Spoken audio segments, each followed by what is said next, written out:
Good evening and welcome to the Tuesday, June 11th regular City Council meeting. Mike Urban, will you please call roll? Mayor Benjamin. Present. Councilmember DeLira. Here. Councilmember Fajarin. Here. Councilmember Gaither. Here. Councilmember Guido. Councilmember Parks. Here. Councilmember Weller. Councilmember Wright. Here. So Councilmember Weller and Guido both asked to be excused for this meeting. Does someone like to make that a motion? So move. Second. All those in favor signify by saying aye. Aye. Motion passes. For announcements, first off, Music on Main started last week, so come downtown and join the community for Music on Main every Thursday from 6 p.m. to 8 p.m. Music on Main will be held in various locations throughout the downtown for the duration of the Project Downtown Pullman. You can find the schedule for Music on Main at the Pullman Chamber's website. This week, it will be at the Hotel McCoy. Next, for those that are excited about summer, Rainy Pool Park opens June 15th. The pool will be open from 1 p.m. to 6 p.m. daily. You can purchase passes online at going to the city's website or by calling the Pullman Aquatic and Fitness Center at 509-338-3290. The summer reading program at Neal Library also kicks off on Saturday, June 15th. This year's theme is Adventure Begins at Your Library and kicks off with an all-day event at the library on Saturday the 15th from 10 a.m. to 6 p.m. To find out more about this year's summer reading program and other ongoing library programs, you can go to their website at npl-youth.org. So this means you can start off at the library at 10 and then finish up at the pool. So sounds like a fun day on Saturday. The City of Pullman takes time each summer to perform maintenance and upgrades around our city to keep it beautiful and running smoothly. This week's projects kickoffs are summer fire hydrant maintenance, Sunnyside shelter installation, Military Hill resurfacing project, and crosswalk painting and sewer maintenance. And finally, Juneteenth is celebrated on Wednesday, June 19th. In the City of Pullman's administrative offices, many departments are closed on Wednesday in observance of the holiday. They'll reopen Thursday, June 20th. Personally, I will be out of town at AWC conference along with many city council members. So those of us that are traveling are disappointed that we're not able to attend the Juneteenth celebration, and I hope it goes well.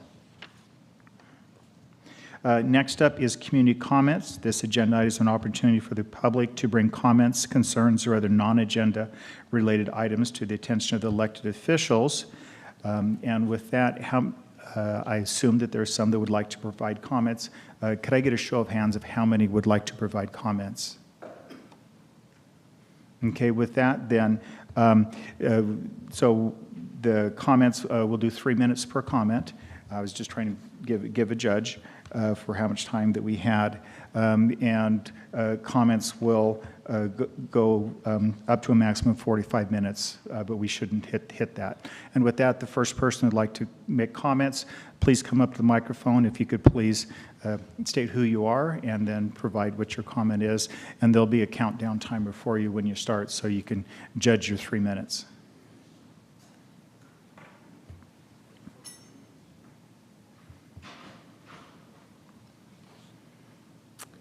My name is Jessica, and I'm here as a private citizen. And I want to ask, I know that there's a group here that want the City Council to vote on a resolution about this awful war that's happening in the Middle East. And I beseech this City Council to let the politics of the Middle East not come into our city government. I ask you, all of you here, to just suspend for a moment what you may think about what's happening in Israel and Gaza and just listen to me for a moment and maybe, just maybe be changed by what you hear. I'm Jewish. I'm a Zionist. I love Israel. I have family there. My heart is absolutely broken by what is happening in Gaza. My heart is broken by the hostages that were taken October 7th. My heart is broken. And I, as a Jew, a religious Jew, I can hold all of this complexity at once.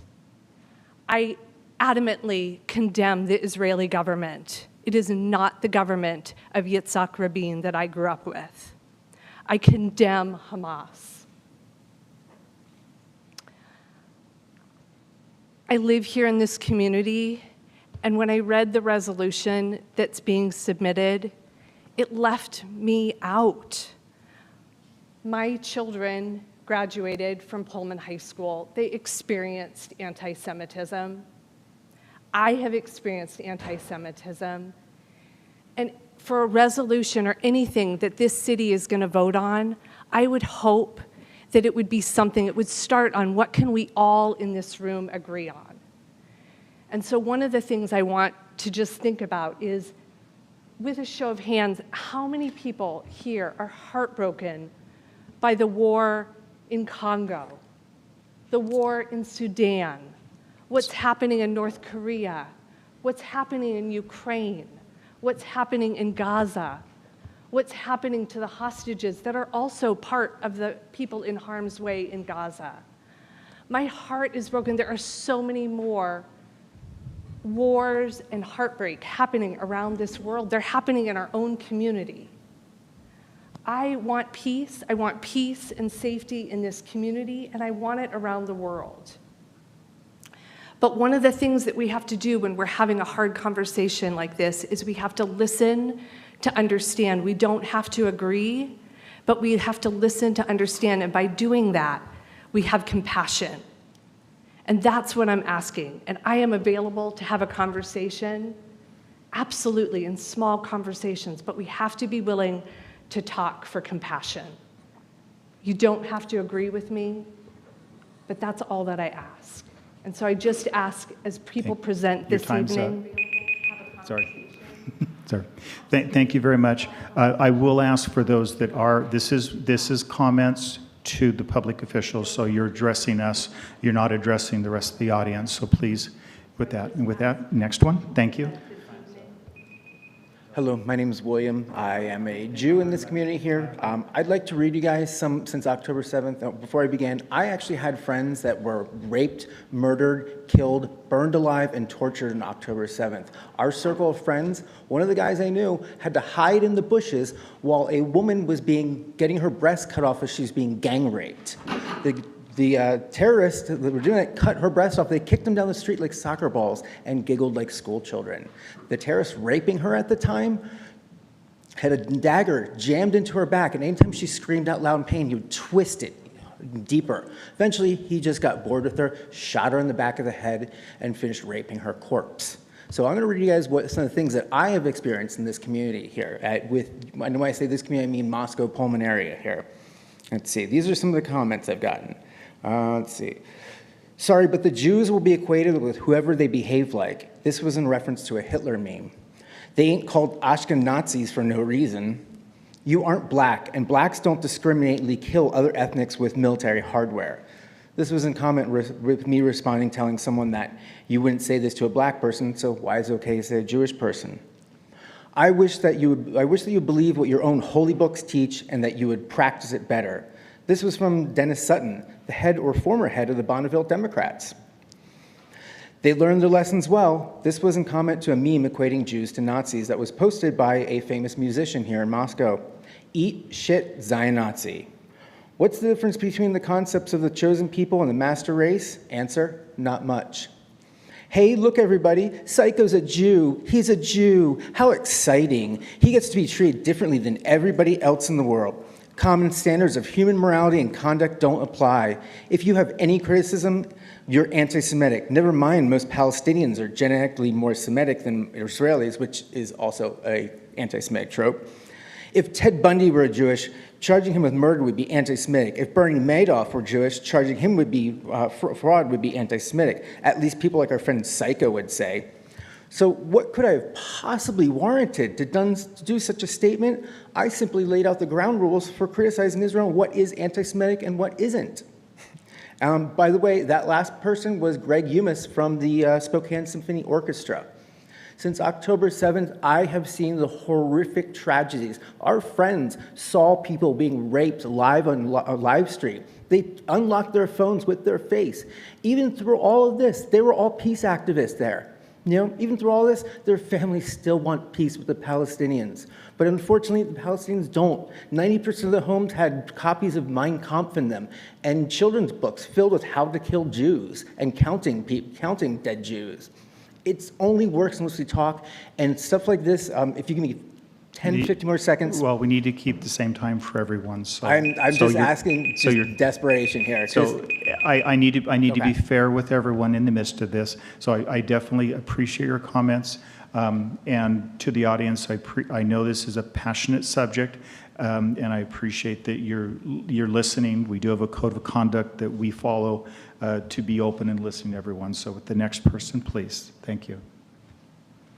Hi, I'm also speaking as a resident of Pullman and someone who cares deeply about all people around the world, Jewish, Arab, Muslim, Christian, etc., all the people in the region. But I'm speaking right now in order to urge the Council to place the resolution for an immediate and permanent ceasefire, an end to occupation and apartheid in Palestine on the next meeting agenda, and to pass it. The resolution calls for an immediate permanent ceasefire, an end to U.S. military aid to the Israeli apartheid regime, the release of the thousands of Palestinian political prisoners held by Israel without trial, and an end to the siege on Gaza, the occupation of the West Bank and East Jerusalem, and all discriminatory laws against Palestinians in Israel itself.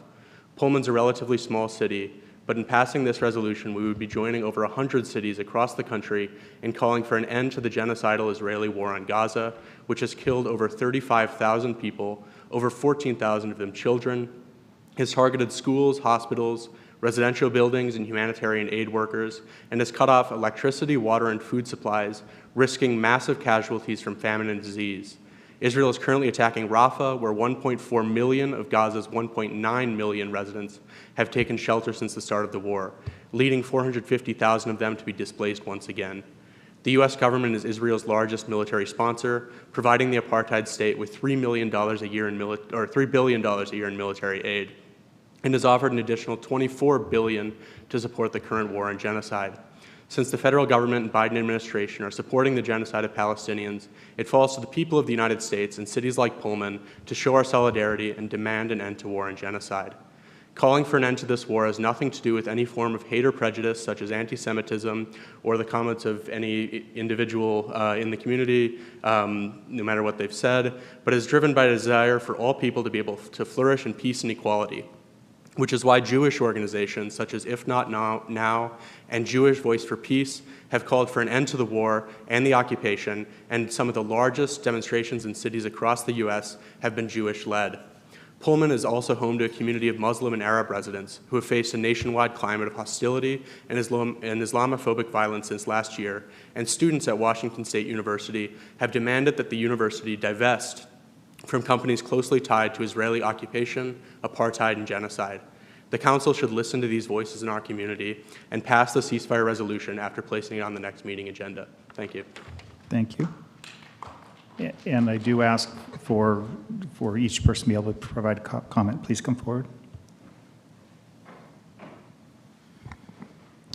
Good afternoon, representatives. My name is Angie Bell, and I am currently a history major for the University of Washington Washington State University. I'm not good at public speaking, and I usually avoid these things, but I'm doing my part to show up today to address what's going on in Israel, between Israel and Gaza.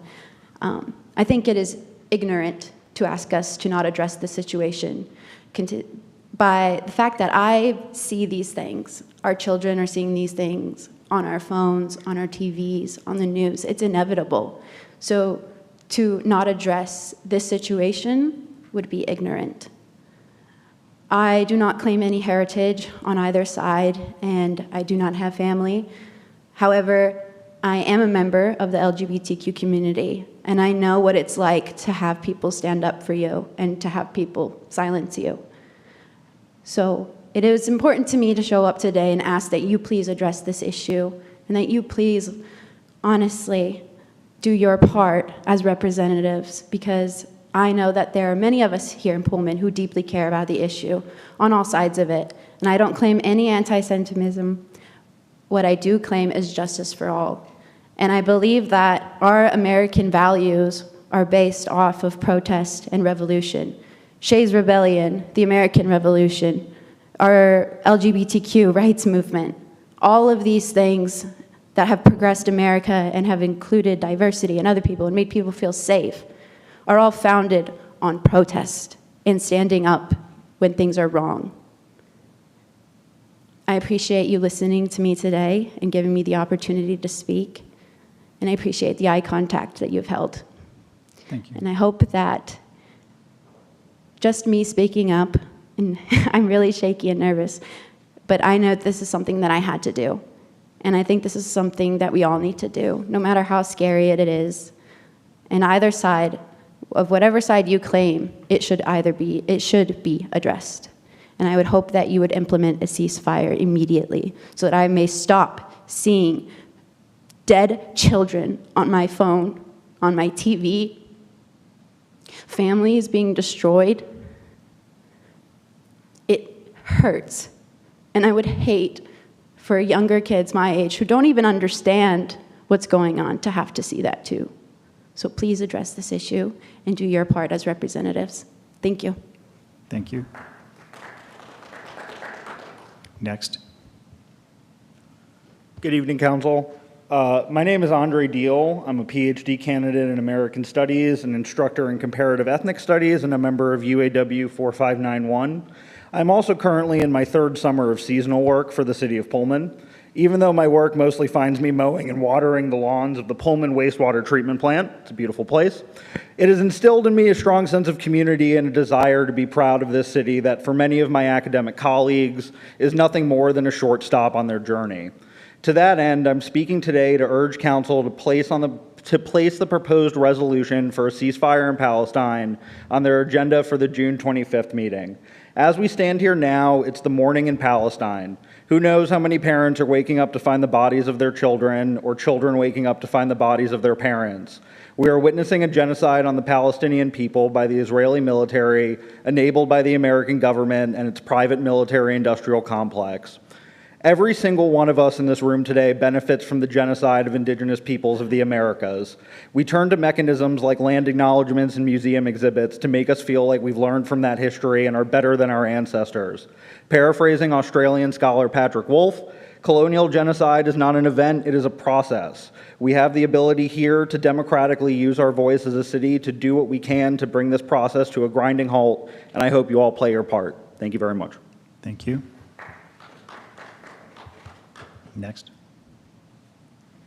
Hi there. My name is Patrick Mahoney. I'm a PhD candidate in the political science department at WSU Pullman. I've been a Pullman resident for 3.5 years now. I have a high schooler at Pullman High. I also have a kindergartner at Kamiok. And I'm standing here in front of you today to address council and ask them to support the resolution that's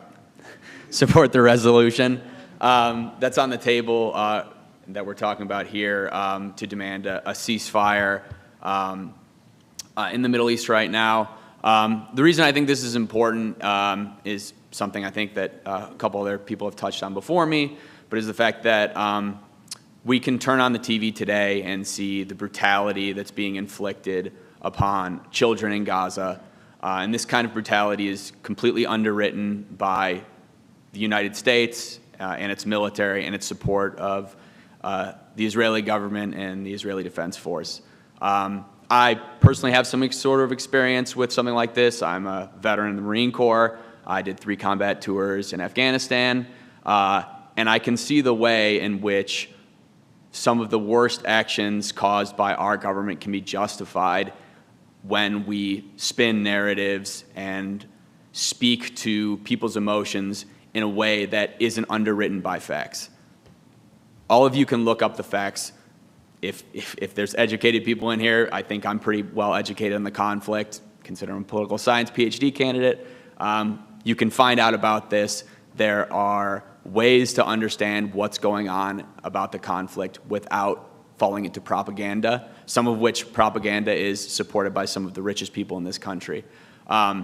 What's not propaganda is the fact that almost 30,000 Gazan civilians have been killed. Some of those estimates range even higher.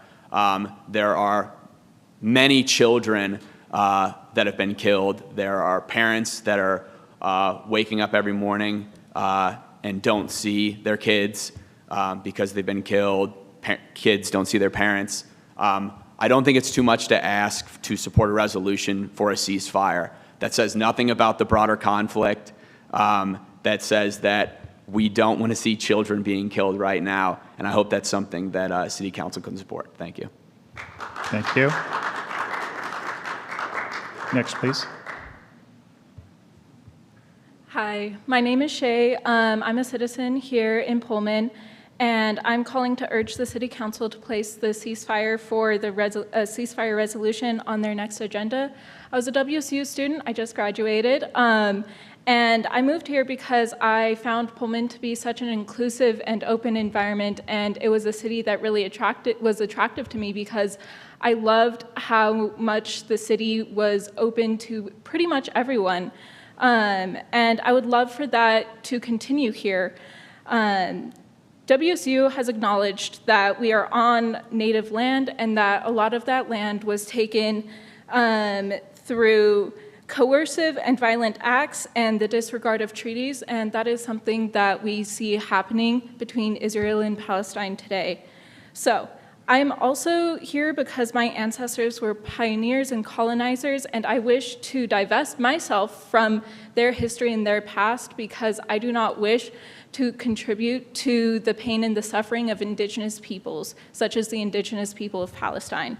So I advocate that the ceasefire is adopted by the City Council and passed so that there is no need for future land acknowledgements in Palestine, and there isn't the pain that comes along with having your land stolen and taken from you. Also, there are Palestinians and Palestinian Americans who live in Pullman, and I hope that those people can feel safe and included when they are in this city. The ceasefire resolution also calls for the City of Pullman to commit itself to combat all forms of discrimination, not just discrimination against Palestinians, but all discrimination, prejudice, and harassment on the basis of race, religion, or national origin, including anti-Arab racism, Islamophobia, and anti-Semitism. This is not a resolution that is calling for anti-Semitism. It explicitly calls to fight anti-Semitism. So that is why I am urging the Pullman City Council to look at and pass the ceasefire resolution. Thank you. Thank you. Please.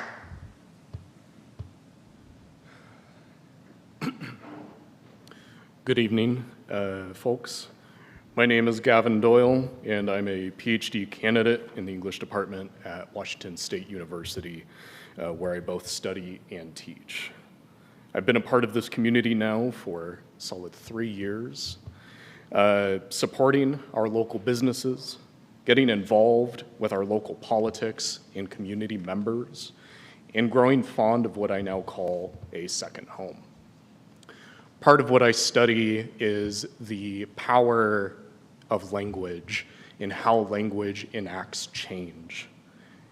And on that note, I would like to speak to this resolution and say that it would speak volumes of both this city and its council if through your actions you speak out against the ongoing genocide of Palestinians. I urge our city council to place the proposed resolution for a ceasefire in Palestine onto their June 25th agenda. The resolution, amongst other things, calls for both an immediate and permanent ceasefire in Gaza and all of Palestine, as well as the ending of U.S. military aid and funding to the occupying state of Israel. It is not only a moral imperative of this council and thus this community to condemn genocide in all forms, but also its actions in the U.S.'s actions in furthering it.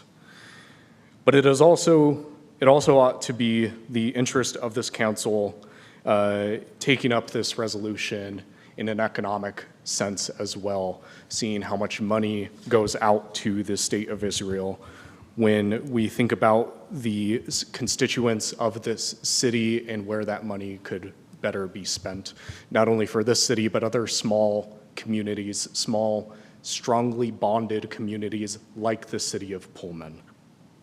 As I've said, I've become very fond of this place. I've learned to call this a second home, and I would be immensely proud of both this council and the city as a whole if we see ourselves fighting against genocide and anti-Semitism, against Islamophobia, and all other racist iterations. This resolution puts us on the path to be able to do that, and I thank you for your time. Thank you. Is there anyone else to provide community comments? Is there anyone else? If not, I'll then close community comments. It's now time for city council member comments. And with that, I'll start with Councilmember Fajarin. Thank you. I had to change my setup here given the comments that I received tonight. I just want to say that people's words tonight really highlight the profound pain and fear that many feel in our community. And I want to assure you that concerns about racism and community safety are taken very seriously by myself, the council, and our community as well. I feel here is where things stand tonight. Members of the community have asked the council to consider a proposed resolution. One of the actions available to the council today is to request that this resolution be considered at a future agenda date. This requires a motion and second from 2 council members. If passed, there will be a discussion item on June 25th. Another opportunity for community comments will be available on the meeting on the 25th. I feel strongly that this conversation will not end here and cannot end here, and it's clear that the community wants us to discuss this issue. Regardless how someone feels about the resolution, I feel the need to support that this agenda item be on next council agenda. And then secondly, I just want to thank the Pullman community and local businesses for making a successful June 1st Pride celebration a success. I had fun time walking with the Peace Band and talking to all the organizations supporting our community. I just want to encourage everybody to continue to build on this success and work together to create a more inclusive and supportive home for everyone. With that, Councilmember Park. Thank you. Thank you all for coming out and sharing your comments. I agree with a lot of what Councilmember Fajarin said, and I do think it's an important community conversation, and I don't mind having the conversation, but I want you to all to understand that there's only so much that we as a council can do. We can make a statement, but it's not going to stop the things that you all talked about, unfortunately. It's a symbolic gesture. And again, I'm fine with discussing it on June 25th, but we pride ourselves on being a welcoming community, and you here are very passionate about the issue.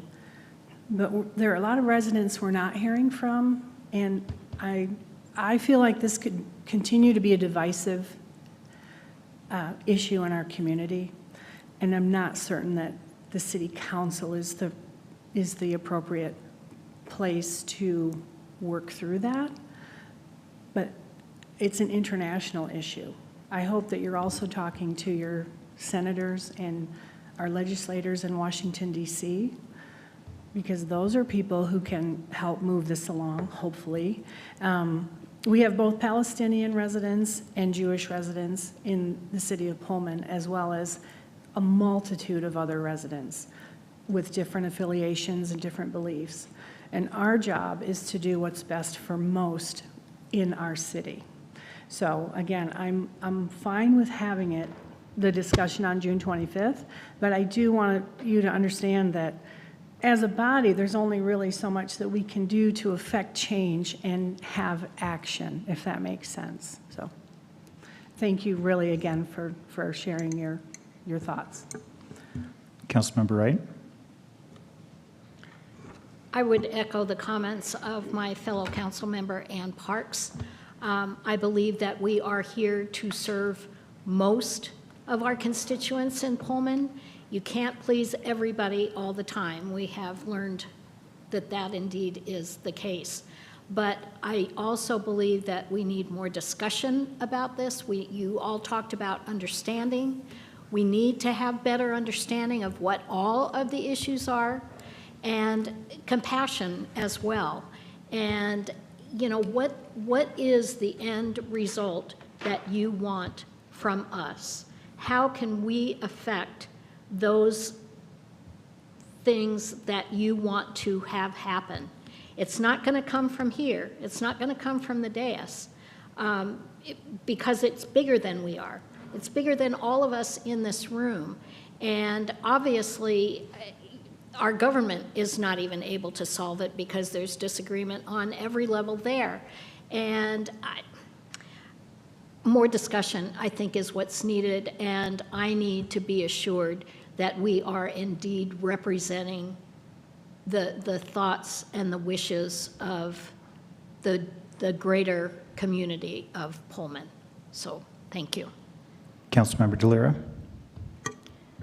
Yeah, and I think this is just a statement that will later kind of explain why I will be pushing for an agenda item around the ceasefire resolution. So is it okay if I go ahead and read my statement and make my request later? The request isn't proper at this time. It would need to come later. Okay. But you can make your statement now. Okay. All right. So as a public official, it is my duty to bring into discussion what community members care about.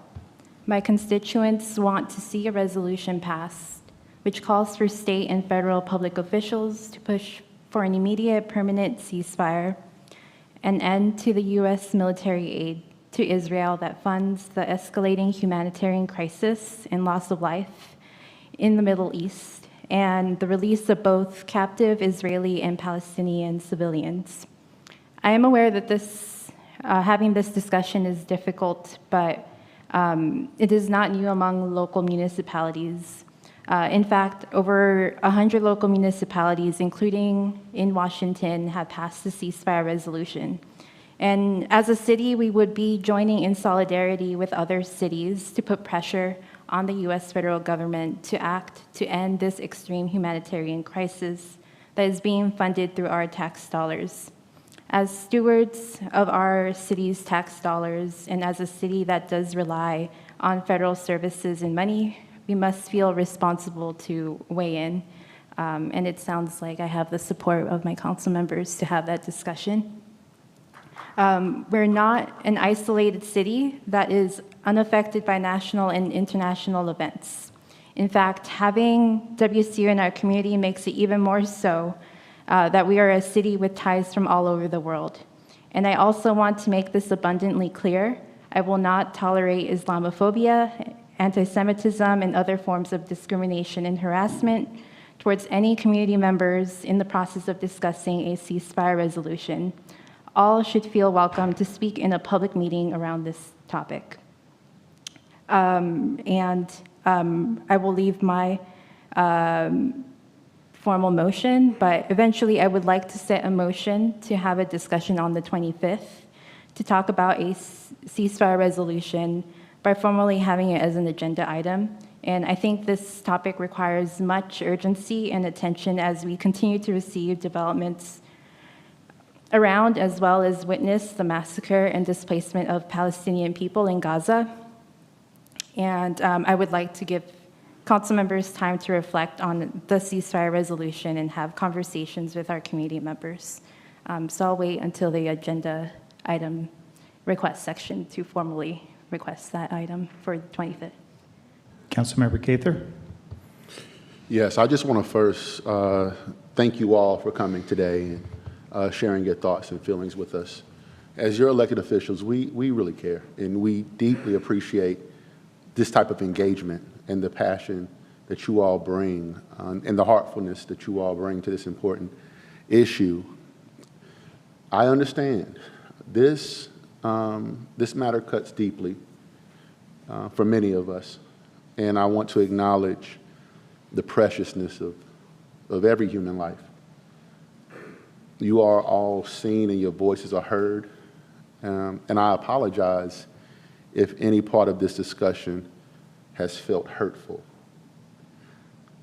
I think it's as we go down this path and down this road, it's going to be crucial that we prioritize how our actions and our conversation impact all members of our community. Personally, well, I'll speak as a council member. As a city council, I must say that when we care more deeply about defending our own ideas and our own ideology, et cetera, when we care more about that than how our words and our actions impact our neighbors, we risk causing harm. So just putting out some community agreements as we go down this road. I want to talk for a minute about the particular resolution that was sent to us. While well-intentioned, it's not balanced. It's just not balanced. It does not acknowledge the harm caused on all sides, including the violent attacks committed by Hamas on October 7th. The resolution does not call for a safe and immediate release of hostages and Israeli hostages. Additionally, when the resolution calls for the city to tell Washington State what to do, to divest from companies tied to Israel, that goes beyond the appropriate scope of our local government. It just does. I believe this resolution, the resolution that was sent to us, creates a perception of partisanship that is inappropriate for our nonpartisan local government.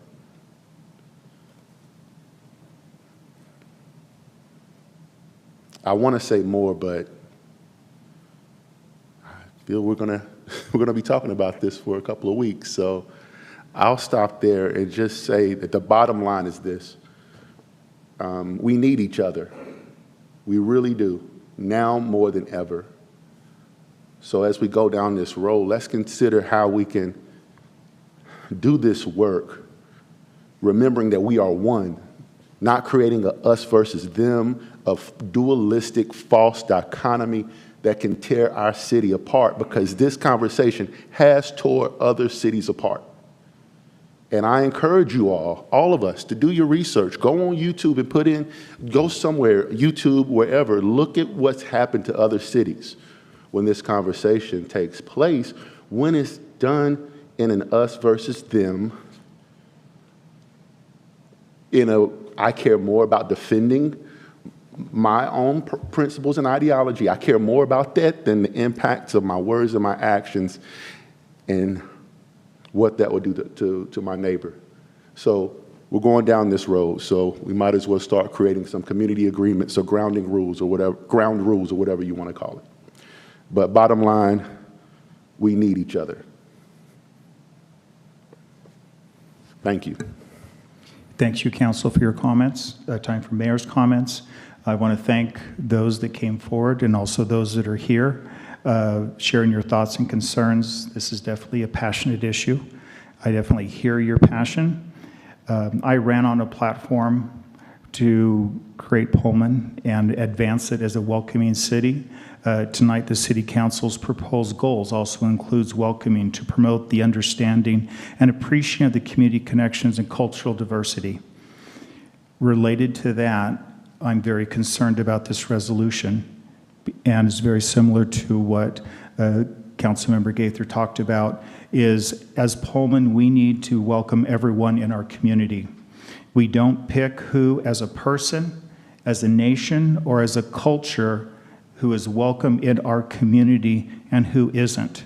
That's not the city's task. And the resolution, there's a number of items in the resolution where winners and losers are picked. And that is not something I can support in any fashion at all. It pits, and where similar resolutions have been brought to other communities, It has brought division in the community rather than a welcoming community. And for me, as mayor, my focus is first on my community and the impact that it has on the community. And I want a community that is a welcoming community, that all people feel comfortable, welcome, that they feel that this is a place they can call home. This is also an international concern, and it needs to be addressed at the congressional delegation, not here. The other piece is we do not, among us, have the necessary information nor access to the necessary information to give an informed partial decision. This is a generational issue that has been going on, and it's not a one point in time. So in that context, that I don't feel that this resolution has a place because of what it will do to the community in the context of a welcoming community and what the purpose is of local government. You are welcome in Pullman. I want everybody to feel that they're welcome in Pullman, and this is a place that everyone feels welcomed and that they are proud to call home. And those are my comments related to this. Next up, we have City and Council Mayor future regular agenda requests. Is there anyone who would like to make a request for a future agenda item? Councilmember DeLira. Yeah, I want to have this discussion on June 25th, so I do want to set a motion that we have a discussion on the 25th to talk about the ceasefire resolution by having it as an agenda item. So I kindly urge for support in the form of a second to officially have this. So this would be you'd like an agenda item related to discussion of the resolution? Yes. Okay, is there a second? I'll second for discussion. Okay, with the second, then that places it on the agenda. Is there any other items that people would like to have on the agenda? Councilmember Fitzgerald.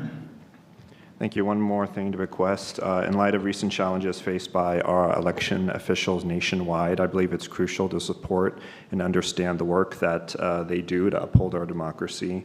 I would like to request that someone from the elections office in Whitman County join us at a future meeting to present on our elections process. I believe this will help us stay informed and address any community concerns around election processes this year. Is there a second with that? A second? Okay. Second. And so that will not necessarily be on the June 25th. We will need to work to schedule that one. Now I want to, back on the first one, need to look to staff. Is there any staff concerns or issues of whether or not we can have an agenda item for the discussion prepared for the June 25th? On the resolution, or is that, can we guarantee the June 25th, or are there possible some things that may push it later? My view of what has occurred tonight and the way that the request has been placed, and please correct me if I'm wrong, is creating an agenda item under discussion, putting a copy of the resolution as it was presented, since that's what was requested. Correct. And I don't see any other staff research involved in that piece, so I believe that can be accomplished. But as long as we're talking about items as well, I wanted to concur. I'll reach out to the county auditor, because they are the office that does our elections, and ask them for their availability, and I'll give them the scheduled meeting dates, and ask them to attend the earliest one that is feasible. And when that date is set, I will let the rest of the council know. I got to ask. Thank you very much. I have to ask a question. Can I ask legal counsel a question? I just need to know, are we liable in any way when it comes to the way that resolution is written? Because to me, that resolution is very partisan, and we are a nonpartisan group. Are we liable in any way when it comes to that resolution as written? I'm not prepared to address that tonight. I believe it's outside of the scope of a local nonpartisan government. And I'm also concerned about the findings that are reiterated in that resolution. usually all of the resolutions that the city adopts, the findings are findings that the resolution made, or I'm sorry, that the council made. And so I'm concerned about the council adopting a resolution with several findings that staff hasn't researched and probably don't have the capacity to research, and that council isn't totally up to status on. So as I sit here right now, that would be my concern, is that the council would be taking action based on findings that it has not truly found, like other resolutions that the council passes. So related to that, the agenda item on the 25th is the discussion item. No action can be taken from the discussion item. If there is a request for it to be put onto a regular agenda where action would happen, it would then be required to go through the staff and legal review, and until that staff and legal review is done, it will not come back to council.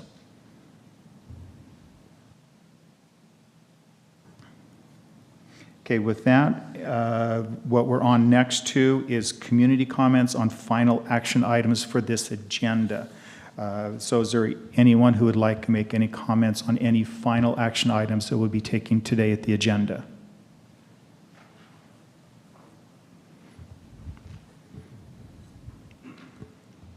Yes, Jandy, and you have 3 minutes. You're fine. You're fine. Hi, thank you. I'm Jandy Utzman, and I'm the president of Promote Pullman, nonprofit. So I think you're going to vote on whether you pass the LTAC funding for an event that will last 9 weeks.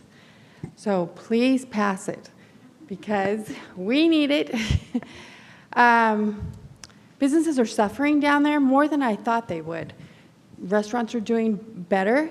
The retailers are getting killed. I thought maybe it'd be a 30 to 40% drop, and it's more like 70 to 90. So we really need to try to get that passed.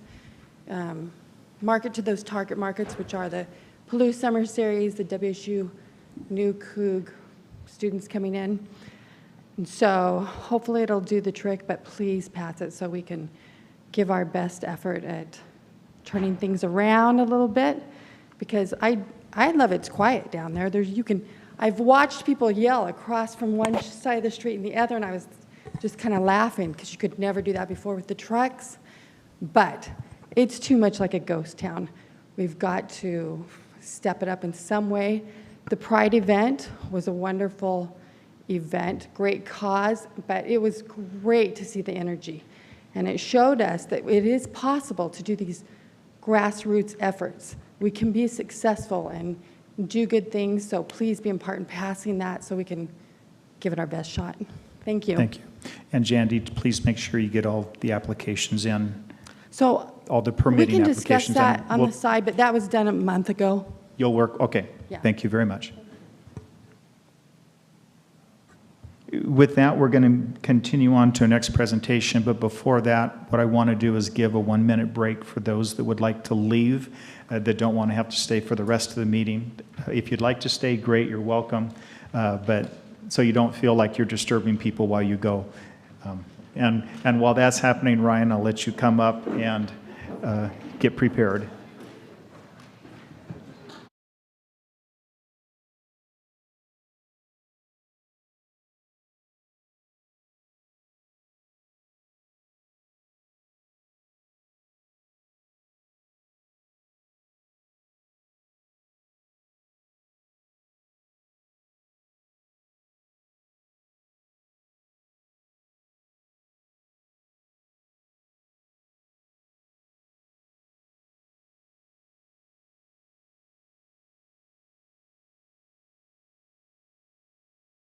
Ryan Clements, who's chair of the Wayfinding Committee. And with that, Ryan, and I see you have a number of your committee members also here. Yes, I am welcomed or joined by a bunch of my committee members, so thank you guys for attending. As Mayor Francis said, my name is Ryan Clements. I am here representing the Pullman Wayfinding Committee that is a branch underneath the Pullman 2040 Visioning Committee. I'm here to present some findings and some research that we have been working on over the last couple of years, really trying to figure out how could we implement a wayfinding system in the city of Pullman and make our place, our city, a more welcoming, and easily navigable environment for people that are visiting our city and residents alike. We have a city that turns over its residents quite frequently, and we have a lot of new people that frequent our city, and so helping those people navigate their new place, their new home, is something I think that we're all passionate about as we go through it. So I'm going to kind of briefly touch on some methodology here that we worked through. We started with a basic map of the city of Pullman. And from there started working our way through trying to figure out where are the places people enter the city from. These are our gateways. We then were able to identify travel lines, major travel lines through the city. And from there, we're able to pick a set of major decision nodes that happen throughout the city. So these are places where people are making decisions and could use visual aids, cues, wayfinding elements that could help people make their decisions to find where they're looking to go. From there, we moved on and picked a bunch of secondary nodes as well, decision nodes, and these are kind of more smaller off the beaten path things, but you can think of these as ways that you may have a major design that gets you onto Military Hill, for instance, and then some of these secondary decision nodes could help you find a park that you're looking for on that hill. So that's just one example of the way this can go. So from there, we spent a lot of time trying to identify and kind of map out what are the places we want to direct people to. And so we focused on a lot of city services, city functions. So here is city services, here's our schools, here's our green spaces, here's our, this did not render as well as I wanted it to, here's our trails and trail parking access.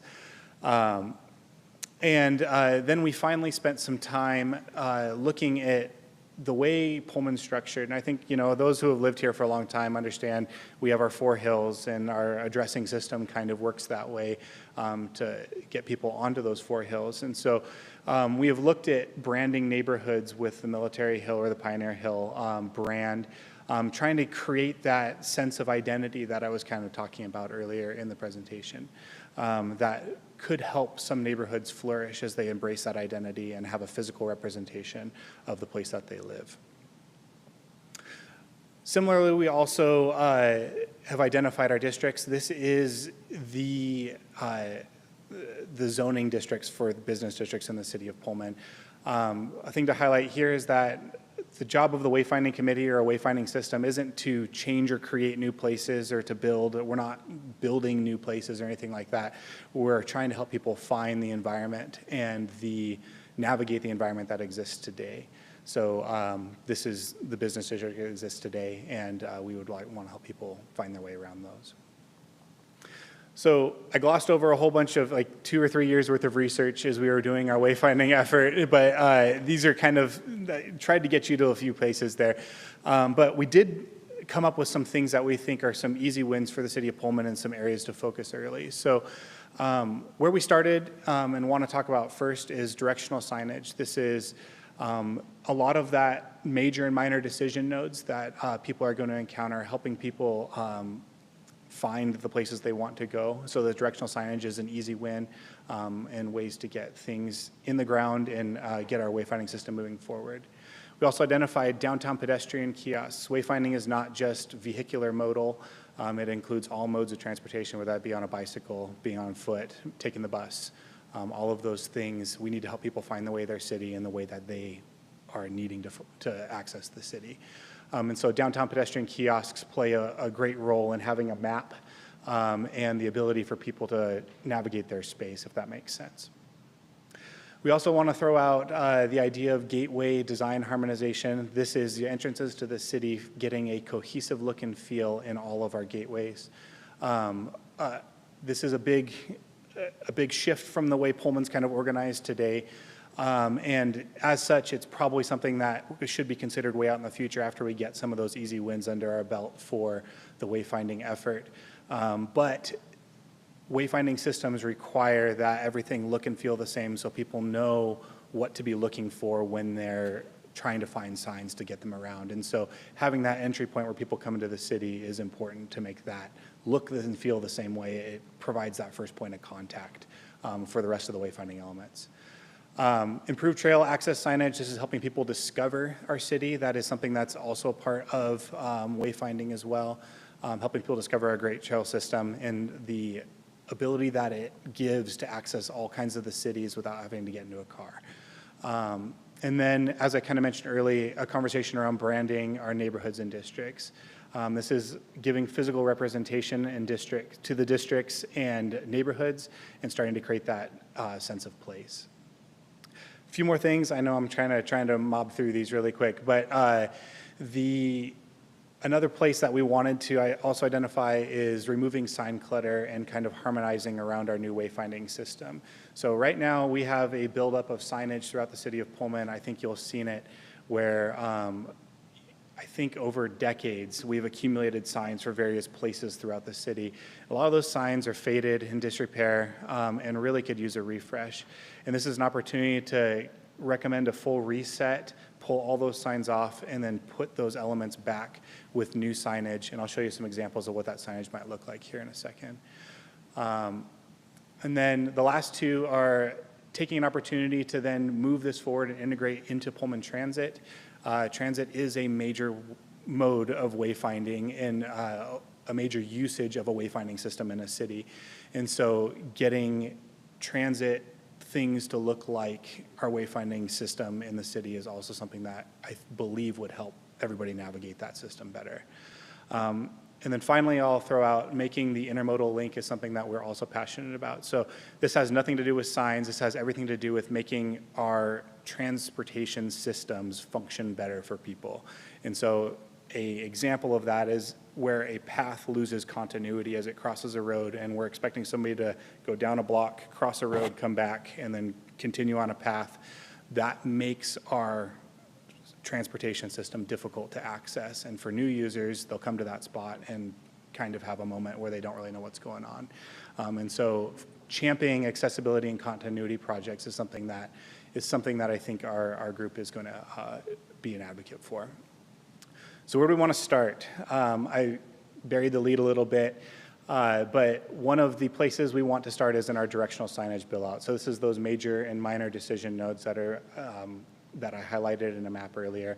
This is 27 signs that would go up around the city, so it's not like sign overload, but it's also not like a couple.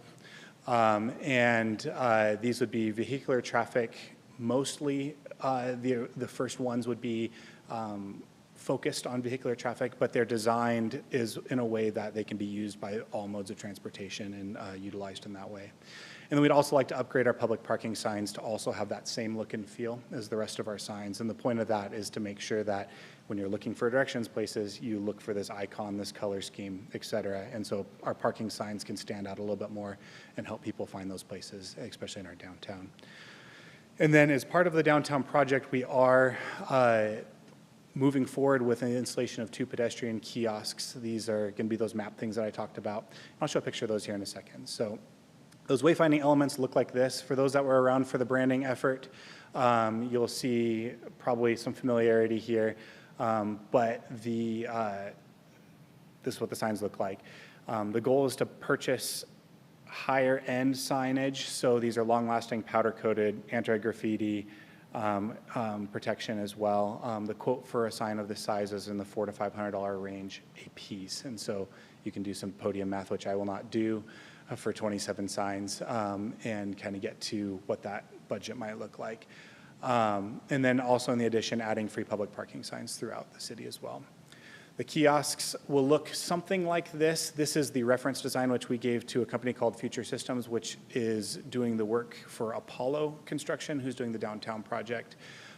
These kiosks are a plinth style, about a little higher than the average person, and show a map with a walk circle and public spaces on the map.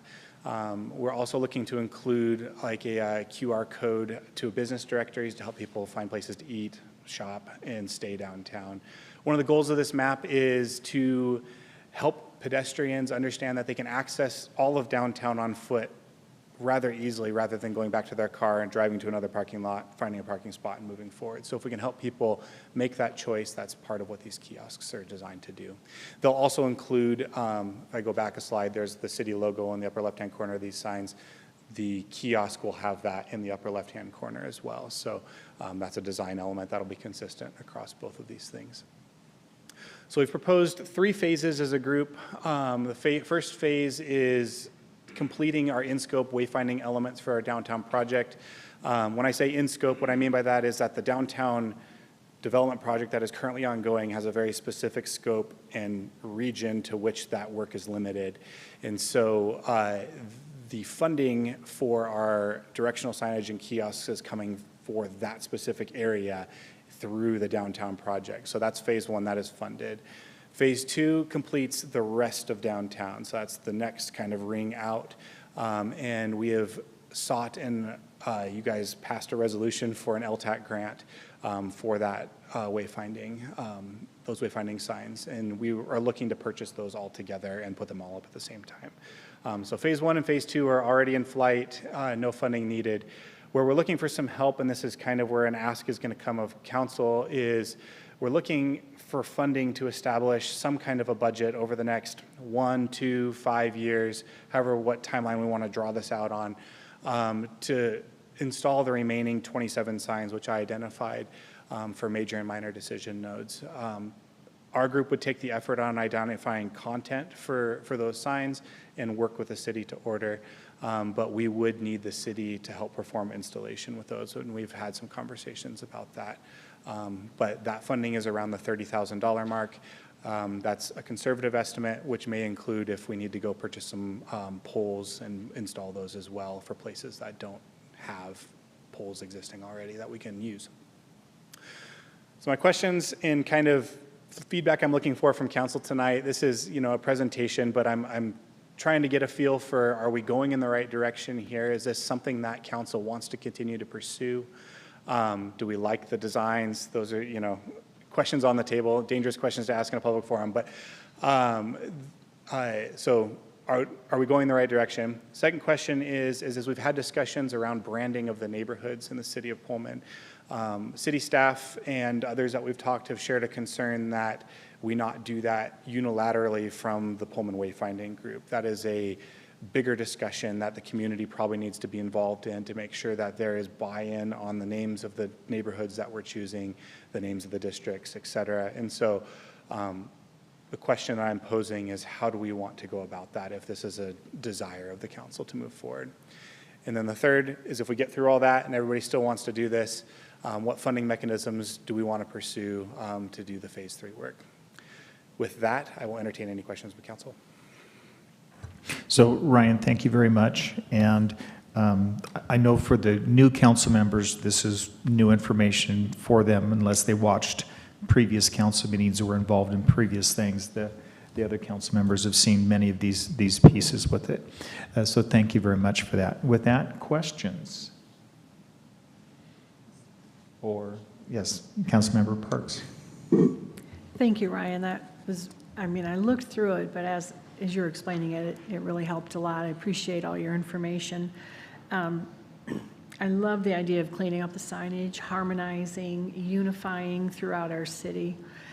When you talk about the additional 27 signs, does that include the entry signs at the entry points of the city, or is that a separate project? That we have chosen to recommend as a separate project. So those gateway signs that you see in other cities are frequently $60,000 to $100,000 a piece, and there are significant construction efforts, and that's kind of on the low end. And so we've chosen to recommend some easy wins to start the wayfinding process in the city before we commit to larger financial options. Okay, and then I do like the idea of opening it up to community input about the signage for the hills and the districts. I think we've had a lot of success with that through our downtown project, and it really does bring people out to share their opinions and give us good ideas as well.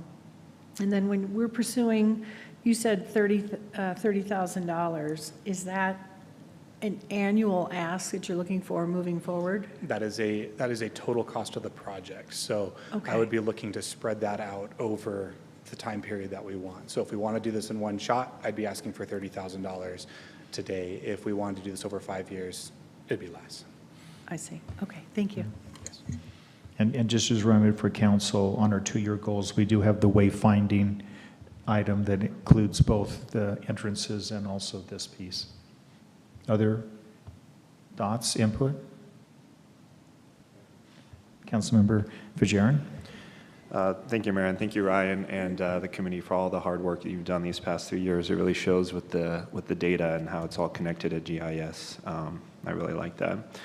Just kind of one question that came to mind about integrating it with Pullman Transit. I'm just kind of curious about a little bit more of how it will integrate with the transit. I know personally that routes change very often, and so I'm just wondering if there's a cost-effective way to be changing those timetables and bus stop signage to reflect the current route structure. Yeah, I will admit that this is a lesser area of discussion for our group, so this wasn't a primary focus, but the vision there is more the bus stop signs should look like wayfinding elements throughout the rest of the city. And so bus stops are relatively consistent throughout the city, and we tend to change the routes that move around them if you follow transit. And so making our flyers that go in the little holders that sit on the bus stop poles have that same look and feel as the wayfinding elements. We're talking about more of a branding effort with this than we are talking about actually getting involved in the wayfinding piece. Would I love to put out a really cool and beautiful transit map and like a Pullman? I'd love to do that kind of stuff. But like, I think we would be focusing more on the branding effort initially, if that makes sense. Yeah, thank you for explaining that and clarifying. So I personally support the direction and strategy presented here tonight. I'll have to loop back to you on the other two while I have to talk with city and staff, but thank you. That'd be great. Others? Councilmember Talera? Yeah, and Councilmember Fajarin touched on the transit system and answered those questions. Thank you for answering those questions, because it was also on my mind. But I just wanted to say that it's great that you're thinking about integrating the transit routes into the wayfinding process.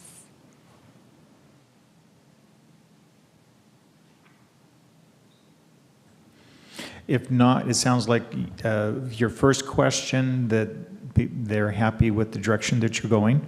The second question around the branding, that's something I think there's a little bit more discussion that needs to happen.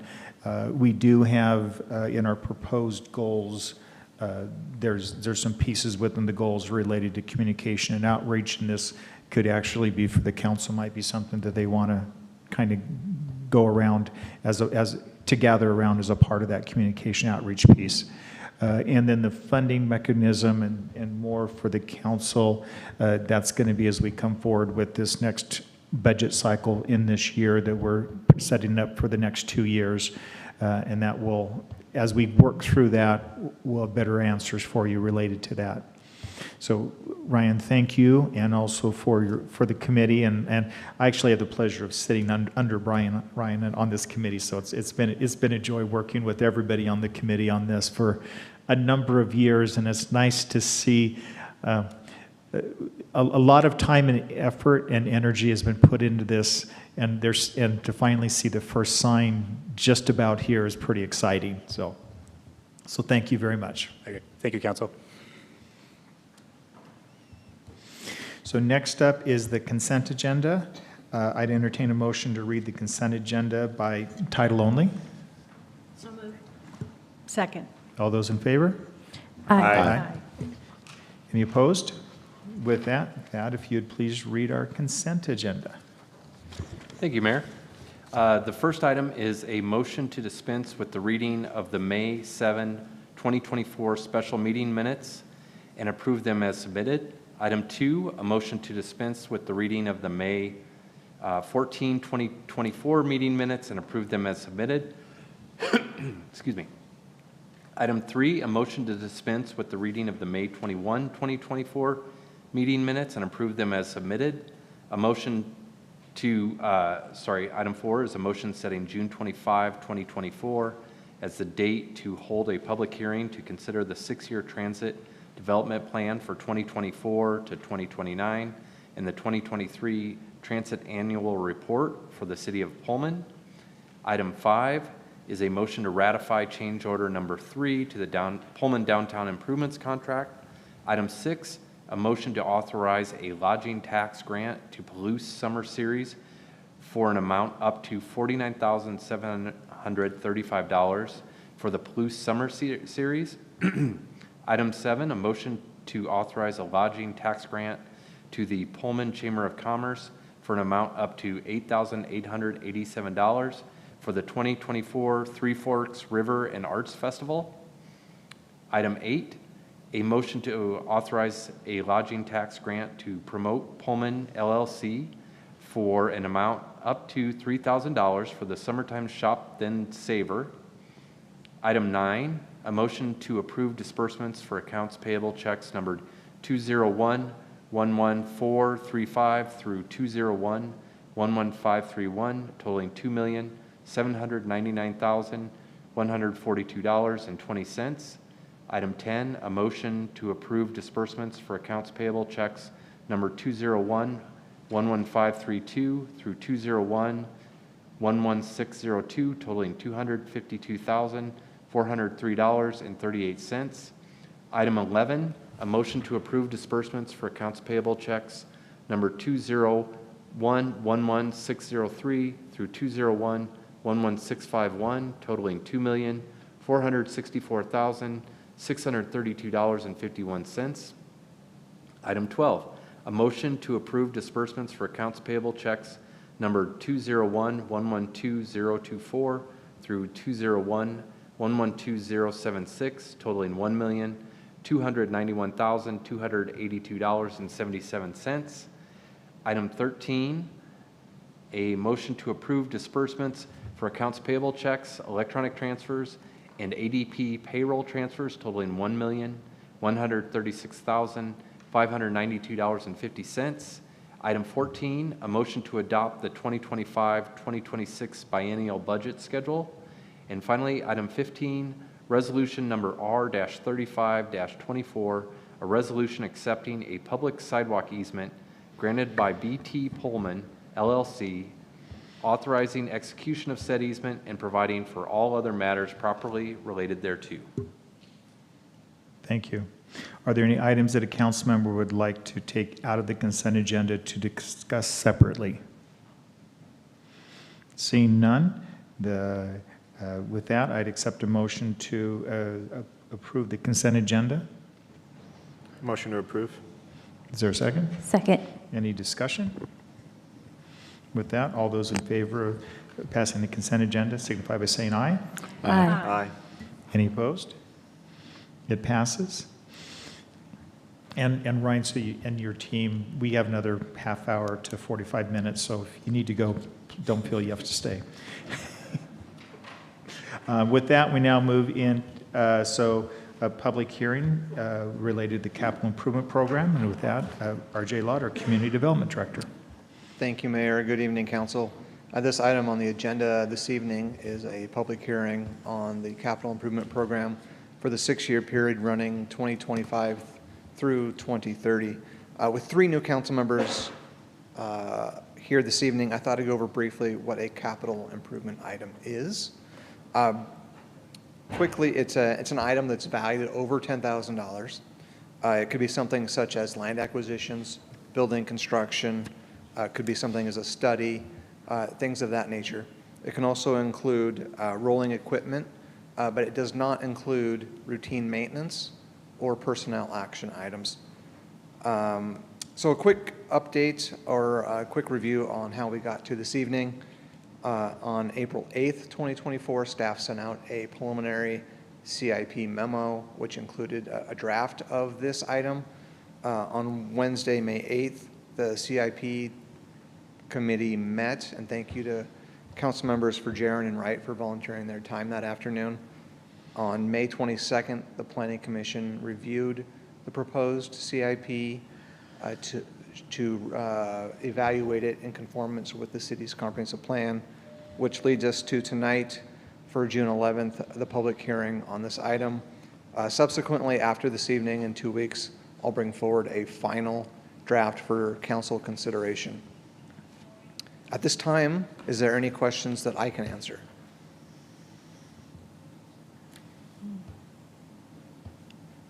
Okay, there's also a number of department heads in the audience this evening that may be available should you have any questions of them.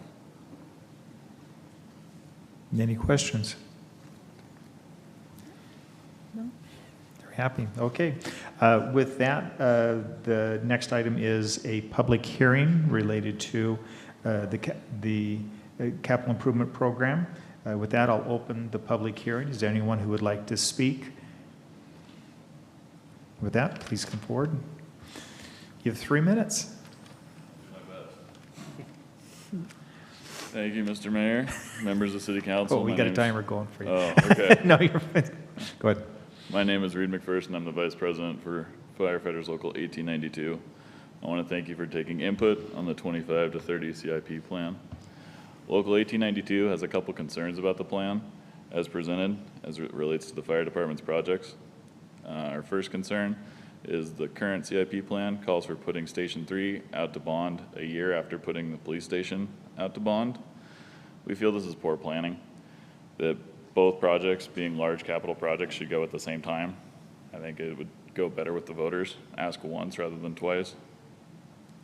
Our second concern is that it calls for renovation of both stations in 2027 and 2028 for $696,000 and $935,000 respectively. Our concern is this is a continuation of the delays of repair and deferred maintenance that's only getting worse. Station 2 has been an ongoing maintenance problem and continues to be a challenge. The remodels are also underfunded at current value, and this will only get worse as it continues to erode with inflationary increases for material and labor. These stations are staffed 24/7, 365, and the conditions and the space limitations are a problem for our members, your employees. These ongoing maintenance challenges negatively impact members' morale and the department's recruiting efforts. So we appreciate your consideration for accelerating these critical infrastructure projects and ensuring our members can continue to reliably serve our citizens. Thanks. Thank you very much. Are there any other public comments? Are there any other public comments? Are there any other public comments? If not, I'll close the public hearing. And for council, are there any other city council questions for staff?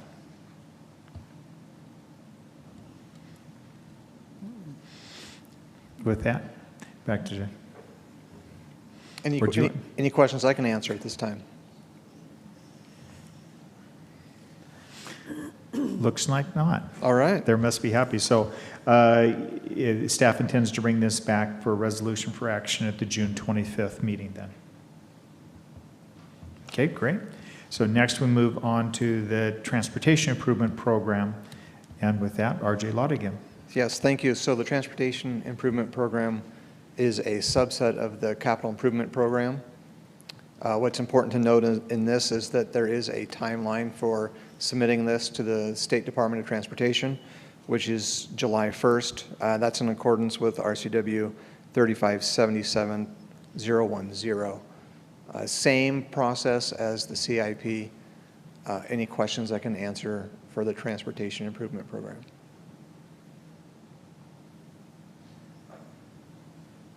I'm not seeing any questions.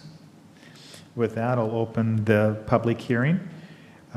Is there anyone who has public comments on the TIP program? Is there anyone who has public comments on the TIP program? Is there anyone who has public comment? Are you sure? With that, I'll close the public hearing and back to any additional questions or comments from the City Council. If not, great job. Thank you very much. Thank you. And once again, this will be brought back on the June 25th.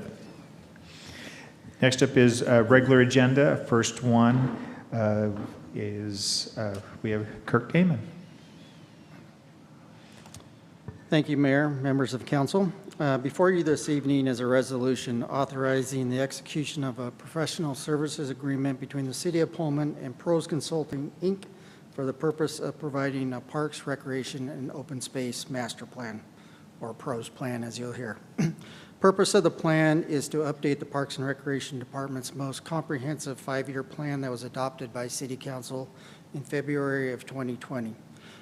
Historically, the department has completed the 5-year comprehensive plan in-house with department staff, myself, and Megan Vining, Recreation Manager, were part of those programs in 2002, 2008, 2014, and 2020. As a department, we feel that the city had grown to a certain point with the number of parks, the miles of trails that we maintain, new recreation center next door, that it was time for us to go outside and contract with a third party using their expertise that would produce an updated plan and provide guidance to the city in its management and development of park properties and recreation programs with the focus in 5 years all the way out to 20 years.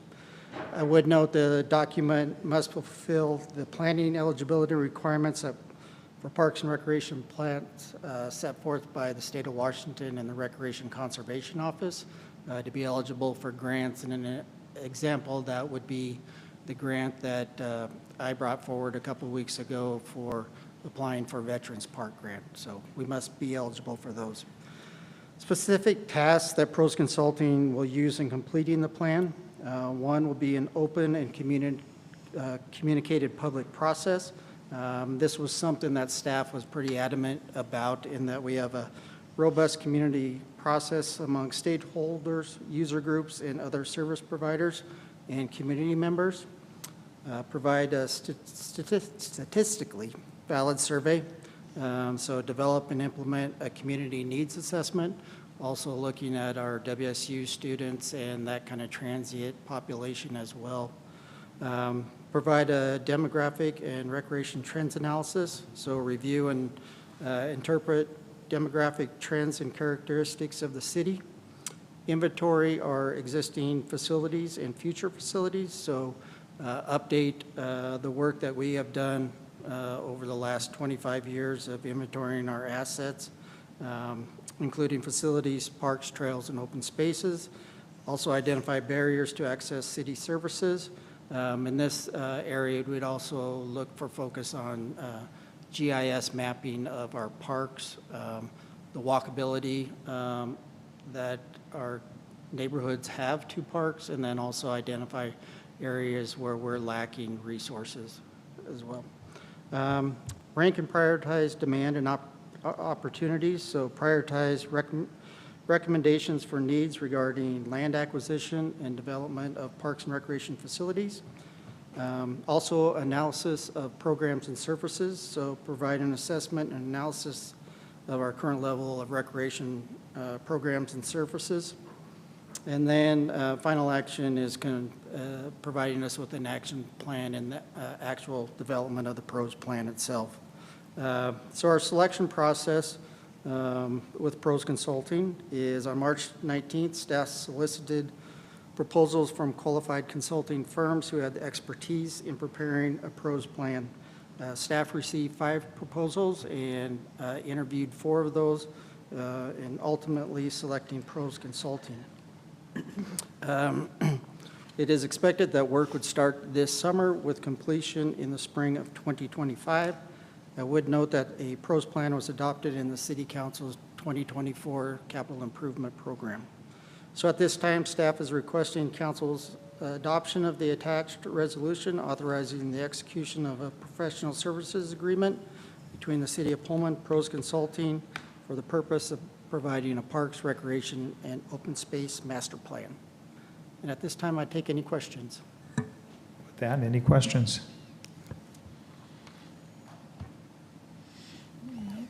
It's a quiet group tonight. With that, I'd entertain a motion for approving this agenda item. Move to adopt Resolution R-36-24. Second. With that, if you could read the resolution, please. Thank you. Resolution number R-36-24, a resolution authorizing the execution of a professional services agreement between the City of Pullman and Pros Consulting, Inc. for the purpose of providing a parks, recreation, and open space master plan. With that, any discussion? All those in favor signify by saying aye. Aye. Aye. Any opposed? It passes. With that, on to our next resolution, and Kurt, you're still up. Thank you again, Mayor and members of council. Before you this evening is a resolution accepting the bid of East Slope Earthworks LLC for expansion of the Pullman City Cemetery. The scope of the contract consists of clearing and grubbing approximately 2.4 acres of existing farmland that we did remove from production in the fall of 2022. Stripping and stockpiling topsoil, grading, constructing a new gravel roadway, replacing topsoil, hydroseeding, and any other incidental work items necessary to create approximately 1.2 acres of new cemetery space. Contract also includes an additive option that would install landscaping irrigation to serve this new cemetery space, known as additive number 1. Bids for the project were open on May 30th with 5 proposals received. Low bidder was East Slope Earthworks LLC with a base bid of $353,376.01 and an additive number 1 bid of $217,148.75. Engineer's estimate for base bid number 1 was $324,836.19, and for additive number 1, $174,798. And a copy of the bid summary is included in your council packet. Based on budgetary constraints, staff recommends awarding the contract to the low bidder for only the base bid and rejecting additive number 1. With this approach, installation of the irrigation system can be implemented as funding is available.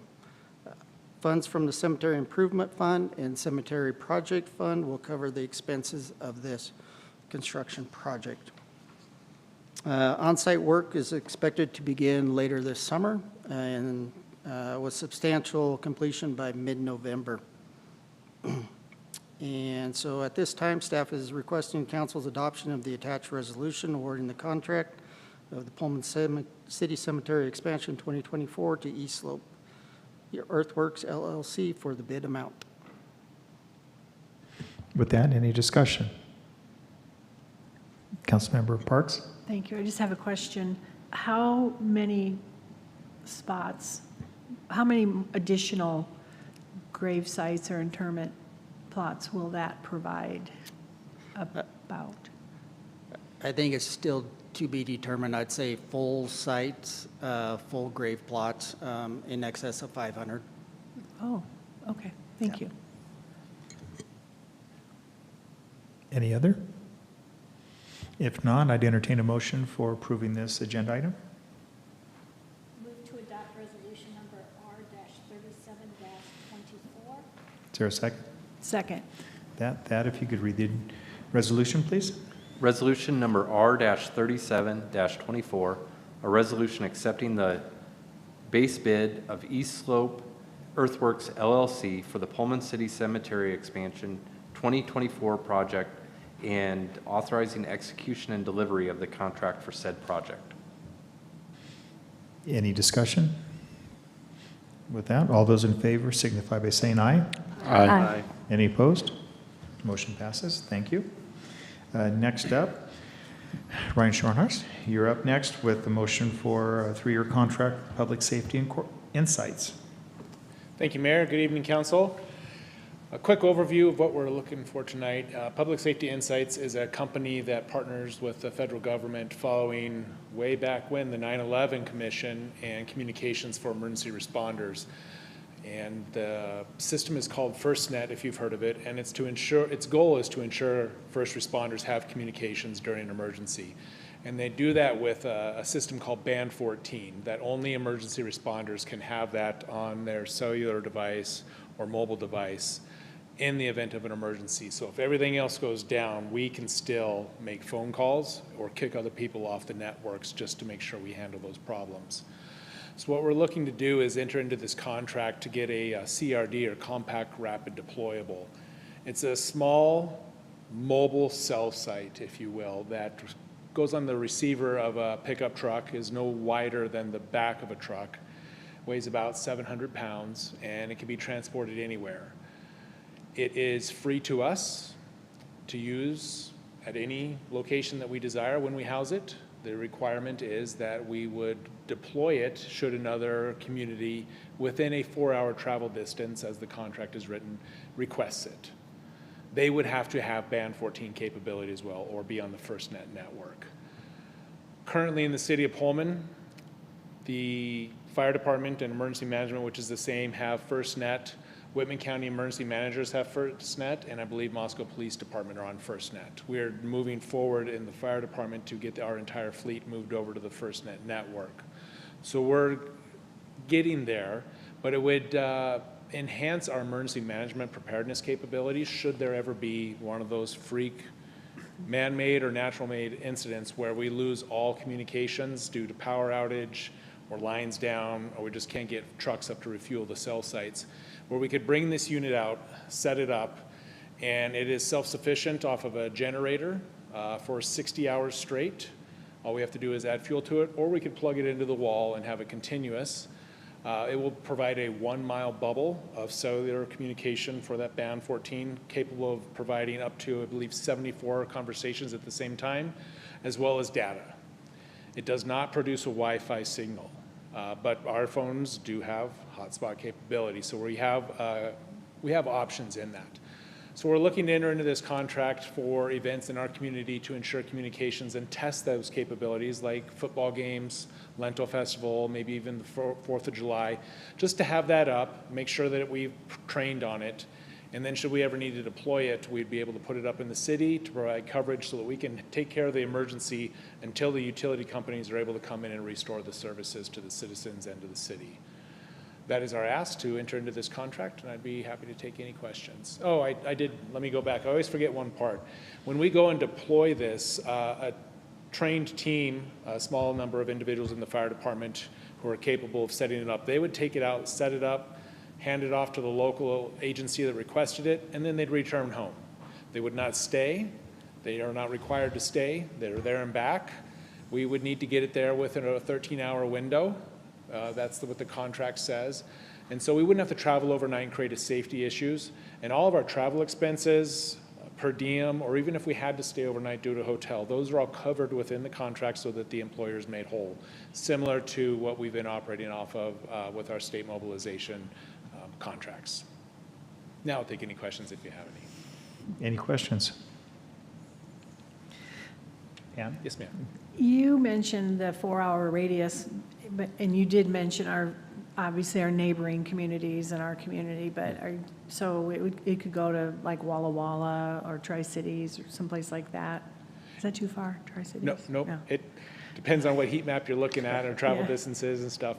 But I don't see us going that far because they're intending to put a unit down in Tri-Cities as well as up in Kootenai County. Oh, okay. So that would shrink our kind of radius. We would have to travel state lines and go across.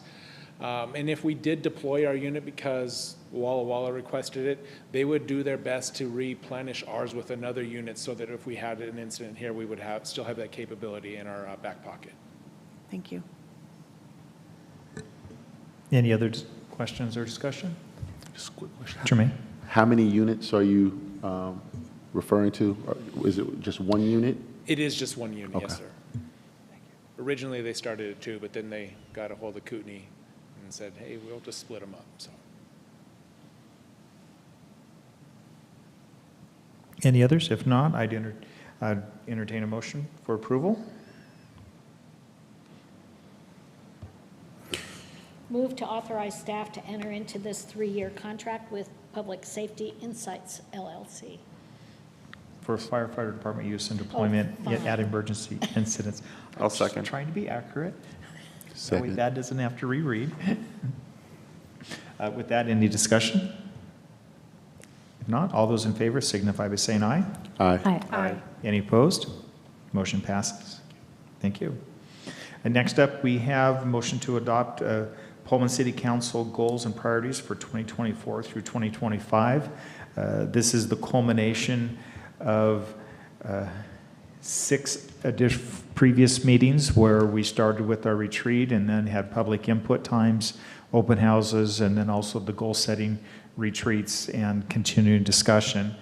So before you, you have the final document with all of our goals, priorities for the 2024-2025. With that, any discussion or comments? Councilmember DeLira. Yeah, I just want to say that I am excited to pass these goals and priorities as they are. I'm wondering if under housing or under the community support and collaboration, if the word housing might be repetitive since it makes an appearance in the long-term priorities. So I'm wondering what are other council members' thoughts on having housing appear in the long-term priorities as well as under community support and collaboration. So the community support and collaboration are entities outside the city that are working on things, whereas the goals, this is stuff that we're specifically taking on. So it's 2 totally different things, different projects. So the community support and collaboration says we welcome people to be involved in this area and help with this area. We're going to be focusing on this specific area here. So it allows for more work to be done. Any other? If not, I'd entertain a motion. Oh, I'm sorry. And I don't know if this is appropriate or not, but I'm wondering if staff have any questions about these, or is that appropriate? Yes. Yes to both. I will be meeting with staff after these are adopted and working through some of the things that has been discussed in Wayne. There may be some follow-up questions, but nothing specific as of today, no. All right, thank you. Any other? Councilmember Fajarin? Thank you. I just want to thank my fellow city council members and staff for the 6 meetings, and I think I was told 20 plus hours, I think, was put on. But, and thank you for the community to help us put together these goals and priorities. I just want to share that looking ahead, I'm particularly excited, particularly about the working groups that I think we are still talking about how to flesh that out. I really feel like these groups will be instrumental in turning this strategic vision into a reality. And I know I'm beating a dead horse, but I'm also eager to see some form of implementation of measurable goals, whether it's SMART, specific, measurable, achievable, relevant, and time-bound, to ensure that we can track our progress on these goals and celebrate our successes as well. Great. Any other comments? With that, entertain a motion. I move to adopt Pullman City Council goals and priorities for 2024 and 2025. With that, any more discussion? If not, all those in favor signify by saying aye. Aye. Aye. Any opposed? Great. Okay. We're now on to discussion items, and with that discussion regarding vacant and commercial spaces, and once again, RJ Lott, our Community Development Director. Thank you very much, Mayor, and once again, good evening, Council. Vacant commercial spaces has been a long time goal of the City Council, and this discussion this evening is aimed at getting the Council's direction and for Council to share their vision on what this ordinance may look like. In your packet for this evening, I highlighted 2 previous presentations that I did, one in September of 2022 and one in March of 2023. There's a link to the YouTube video for the March 2023 presentation in your packet. Before I get started, just want to mention that there already is a nuisance control ordinance, Pullman Code 5.01.050, and that is existing since 2007. So I have a short PowerPoint presentation for this evening that hopes to kick off and start the discussion for this ordinance. So right off the top, to the Council, this is a question to the Council. What is a definition of a vacant commercial space. There is no existing definition from the state in either the RCWs or in the WACs. So from a council perspective, from your vision, what is a vacant commercial space?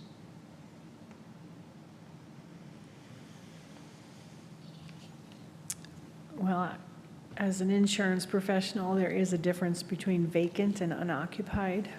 An unoccupied space would be something that has, excuse me, pardon me, furnishings and items, fixtures in it, but it isn't being occupied, whereas a vacant vacant space would be completely vacant and unused, if that makes sense. I don't know if that helps or not, but that's an insurance definition. To take it a step further, if I may. Yes. Unoccupied for what length of time? Does that mean that the building is not open for commercial uses? Does that mean that it's not under lease? Does that mean it's not used for storage? Could you expand a little bit on what you're thinking? In the commercial realm, not really. I don't know as much about on the commercial side, but for vacancy, it's more of a vacated a space. So, or a space that hasn't been used in a length of time that would require a lot of repair or renovation to use it again. Usually there is a length of time. It's usually, it can be 12 months, for example, is typical, as I recall, if it's not being used, consistently in that period of time. Anybody else?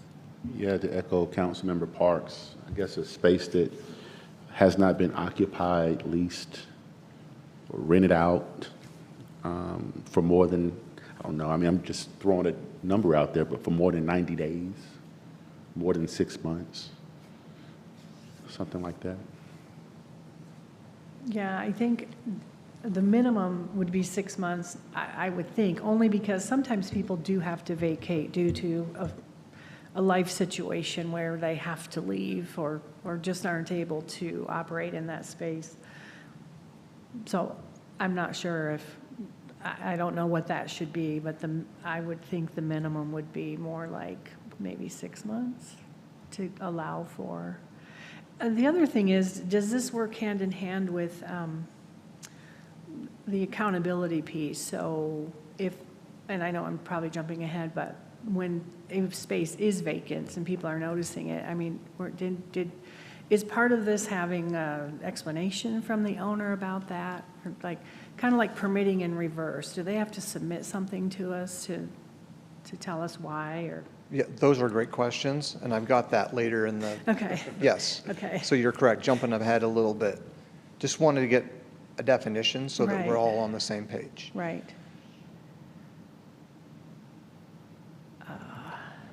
I think it may be clear that there is, we don't agree on a single definition. I think there's something different between unoccupied and vacant. I'm guessing you're requesting that the council give you some direction on this definition in order to create policy. Correct. Yeah. Yeah. Yeah. And I'm definitely more willing to do that and discuss with council between now and when the actual resolution is brought.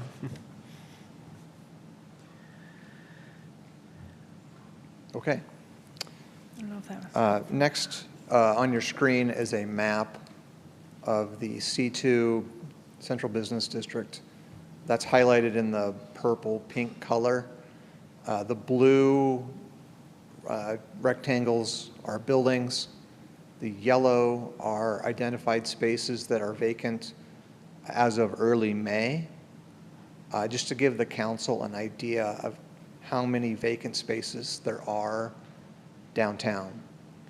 These are only first floor spaces, did not take into account any residential units above the first floor or perhaps any below the first floor, just first floor vacant spaces. So perhaps there's more than the council anticipated, perhaps there's just the right amount, but nonetheless, as of early May, this map depicts those vacant spaces. And some of these spaces have been vacant for quite some time, and some maybe a little bit more recent. Any questions on this map? I have one on the Greystone Gallery. Are they renovating that space still, or has it been truly vacated? It's been vacant. There hasn't been any tenant improvement applications submitted to my department. So as far as I can tell, it's a little difficult to see inside, but as far as I can tell, it's vacant. Thank you.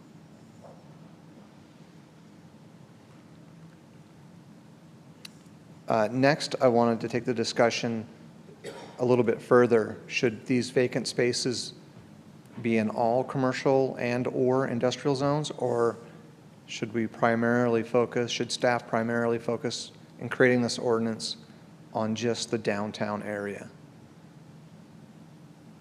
So I've listed on the screen all of the commercial and all of the industrial zoning districts that the city currently has.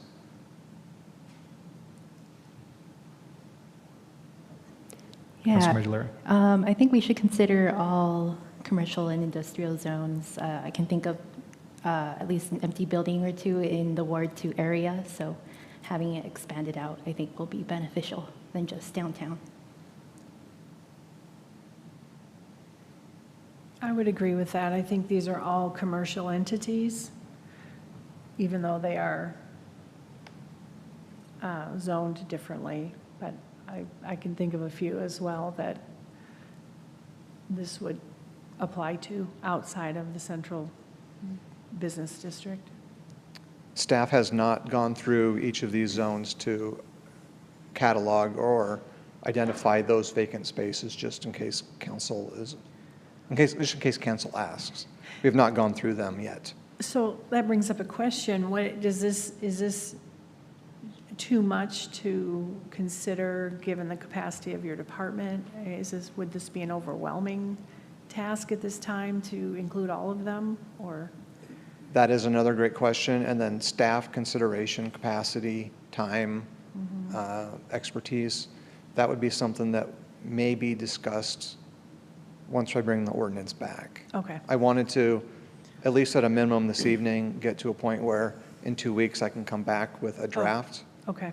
And move this forward. So the capacity to do so, I think that's a little bit of a different conversation.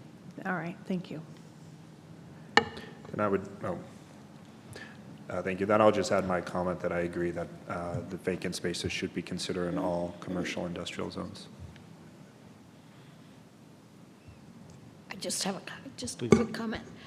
Just in the interest, as we're talking about staff time and resources, would there be a way to do some prioritizing if we do agree that we want to look at everything, to prioritize what we should be looking at first, what takes the highest, what's our best return, essentially? And do we have problems in all of these other areas besides the central business district? Well, is that an aspect you'd like to see in the ordinance or just as it's rolled out and implemented? Well, the ordinance needs to be somewhat general, doesn't it? So you don't want to be too specific about it, but I think in rolling it out, I think we do need to look at maybe triaging some of this, and again, looking at what are the issues in these other zones or districts or whatever we want to call them. Is there a way to do that? I think there is. You could certainly phase the approach if that's the council's wish, by zone or by hill or by ward or by length of time those spaces have been vacant. So there's some options there. Okay. Just wanted council to give staff some direction on how to create the ordinance to reflect that. Okay. My question would be, do do heavy industrial vacant buildings take longer to find tenants than, let's say, general commercial buildings? And I suspect we would have to take that into account if we're basing it on time. I don't know if I'm framing that question correctly. Yeah, that's a great question, and based on my experience, it varies wildly. It varies on the condition of the structure, the location, the size of the space, the current demand in the market, the willingness of the property owner to refurbish or invest themselves. So there are a lot of variables that come into play that are really hard to put into a box. I'm going to play the devil's advocate a little bit, and I'm curious if it might be wise of us to focus on downtown. I don't know if that's, I'm just putting it out there. I'm not sure, but I don't know what it will entail to look at all of the different industrial zones. And again, like Councilmember Wright mentioned, the labor that it will that it will put on the staff. And yeah, I'm rambling, so I'll stop there. Mayor. Yes, Councilmember So it Parks. sounds like, yes, we would be interested in including all of those areas. And then, like you said, you'll go back to staff and come up with a plan that accommodates the capacity of the department. Does that sound? And that's what I'm hearing, is that in general, the council would like to see something that would be community-wide, but if a phased approach is the best capacity, related to capacity, to do it in a phased approach. Okay, excellent. Next slide. This is a brief list of cities. This is not exhaustive. Of cities with vacant building codes. The column on the left, Aberdeen and College Place, are two cities which most likely resembles what the council is looking for. The column on the right are cities that staff has looked at which don't really focus on the vacant spaces. Really, it's more of a maintenance, reducing the liability, reducing the impact on the health, safety, and wellness of the community. So for future reference, if the council chooses, they may want to take a look at the codes on the left of Aberdeen and College Place. There hasn't been, at least to my knowledge, any legal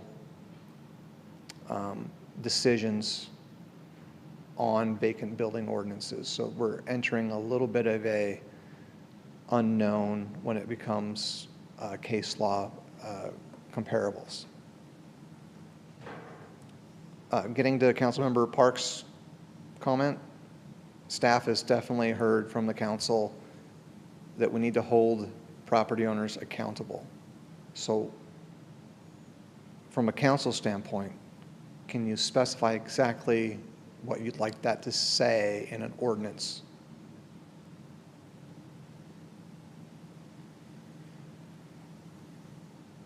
Go ahead. I was just going to ask, would like a penalty or fee be appropriate or allowed? Yeah, for example, just for the sake of conversation, some of the other cities in the previous slide, they have an annual registration fee that they put on the buildings on a list. So that may be an option, and the fee can be graduated the longer that the building or the space is vacant. Or it could be something that's done on a monthly basis, or it could be rated on the size of the space or the impact of the space. So there's some options. I just wanted to get the general feeling of the council as we put together this ordinance for the next council meeting, kind of what the council is looking for in this regard. Councilmember Wright? So I think another thing that comes to mind, and I use this term very loosely because that isn't what it's meant to be, but do we have the ability to set up like design standards, that's not the right term, but something along those lines for vacant buildings, that they have to be in reasonable repair, that you can't just have boarded up windows with, plywood and cross beams and whatever, that there has to be some rhyme or reason to the look of the building. So that would be another way to try to hold the property owners accountable for the appearance of their buildings, which would then take away that blight look or nuisance look. So I guess that's what I would throw out there. Yes, some of the cities that I mentioned previously do have some aspects in their codes to where window coverings cannot be boarded up, but rather they put in window paint or photos or something to make it more visually appealing so that it doesn't give the immediate effect that the space is shuttered. So there are some options in that regard, definitely. Councilmember Delira? Yeah, I would be interested in pursuing a penalty fee that perhaps maybe the first 6 months that we know it's vacant, we have a standard fee. If it goes a lot longer, maybe have that fee be at least greater than the initial one, maybe a more gradual increase of the penalty fee, depending on how long it's been vacant. Councilmember Parks? I think one way to hold property owners accountable is to do similar to what Whitcomb does. Businesses have to update and provide their information every year to keep the records accurate, or they used to have to. And I think an annual survey completed by the property owner would be important, and possibly including photographs so that staff wouldn't have to go out and look at every one, but that could go either way. But that way it kind of brings it up to them every time. Oh, shoot, they're asking about it again, and keeps it on their radar, maybe. I don't know. Councilmember Wright? Just another comment, and I'm taking some of these thoughts from the March 28th meeting that we had. Was that just last year? We had some discussion relative to the carrot versus the stick kind of thing. And so I think it might behoove us to look at not just the stick approach, but what kind of incentives might we provide to these property owners to keep them accountable. Just another thought to bring back from earlier discussion. Do you have any suggestions on what those incentives might be? No. I mean, we could have a discussion about it, but it does incentivizing people to do a little better with their properties. Maybe if we went to the registration fee, it would be a tiered registration. They wouldn't have to pay quite so much if they upheld certain standards. I'm just floating out there. But something like that doesn't make it quite as painful or as penalty oriented. And now I'll be quiet. So I know, you're trying to find out from council kind of guidance on direction. Are there any, from the staff side, here are hard sideboards that we have to stay within? If we go outside those, we're definitely into legal realms that we don't want to be in versus where they're talking right now.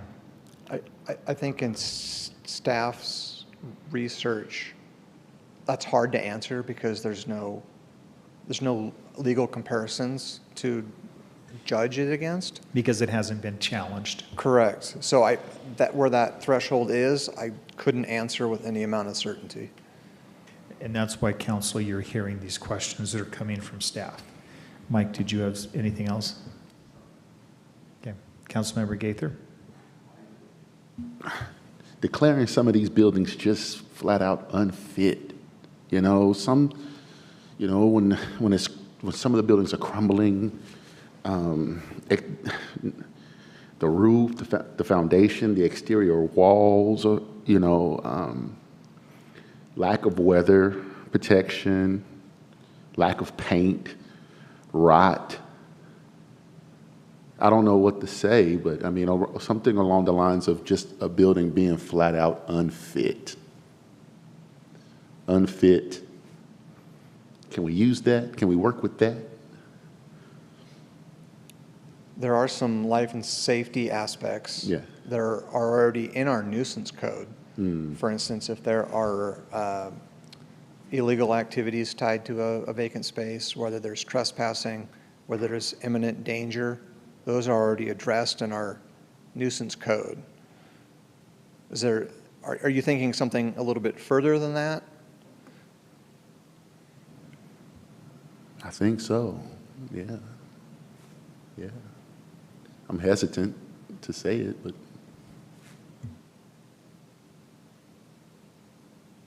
Excuse me. Councilmember DeLira. Yeah, in terms of a penalty fee, do you know of any cities that have implemented something like that, like a tiered, like 6 months, 1 month, or 1 year approach, and how that's going for them? Yes, there are some cities that have that phased or tiered approach to fees or penalties. Some of the cities that we've talked to, it's not an apples to apples comparison when it comes to vacant commercial spaces. Some of the cities in the previous slide have their ordinances crafted stemming from the economic downturn of 2007, 2008 time period, where residential properties were left vacant. And that was more what those ordinances were geared towards. So when tenants or leasees literally up and left a vacant, or up and left a residential property, that's what it was geared towards. And since the economy has improved since that time period, almost 15, 17 years ago now, those ordinances have been less and less in play. So to answer your question again, yes, there is the ability to tier or phase a fee system.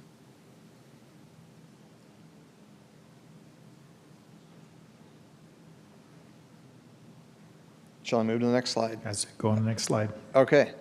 Some of these have already been brought up. How do we enforce?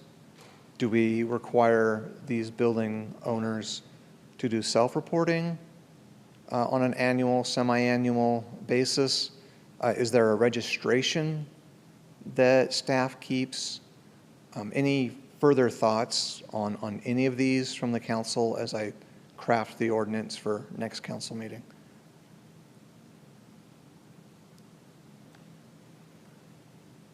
Councilmember Parks.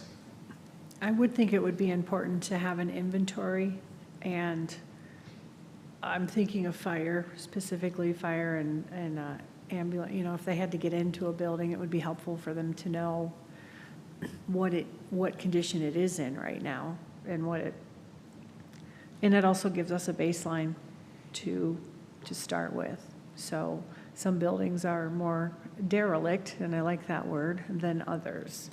That's a good word. That's what I was mulling that over for the last piece, is how do we hold them accountable, and what parameters do we use, and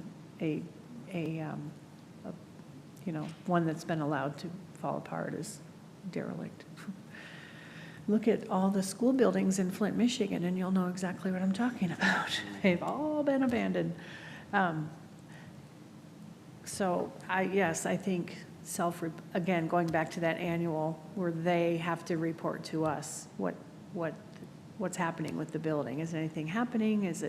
Have you done anything? The pictures look the same as last year. Things like that. Because in this digital age, it's easy to attach pictures to an electronic survey.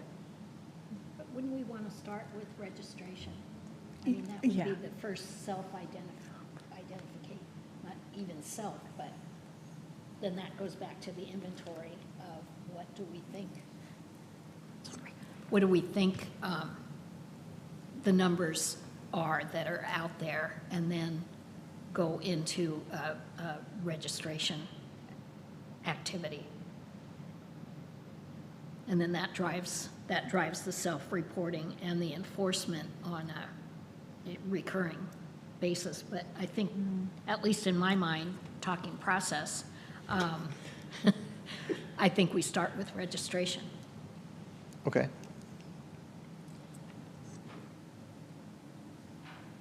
Councilmember Fitzgerald? I just personally believe that self-reporting is highly inefficient at times. I agree that like a public list would be a good choice, and then some sort of fee structure. And then I just have a clarification question just from me regarding the vacant building ordinance. So we don't have an ordinance governing vacant buildings, but by Washington state statute, we do have the authority to condemn blighted properties. Is that correct? All right. And as a new council member, I'm on MSRC a lot, and so I'm just going to repeat this just for the record. So under the condemnation of blighted property statute, certain cities and counties may acquire condemnation buildings that meet any of the following three conditions. 1, the dwelling has not been occupied for 1 year. We were talking about timetable. 2, the property constitutes a threat to public health, safety, or welfare as determined by the executive authority of the city or their designee. 3, the dwelling has been associated with illegal drug activity in the last year. So that is like if that is the kind of the definition of blighted property, I can think that we're trying to define what's below it and what classifies as vacant. So if that's the ceiling, we can talk about all the other stuff. So I just wanted to add that to the conversation.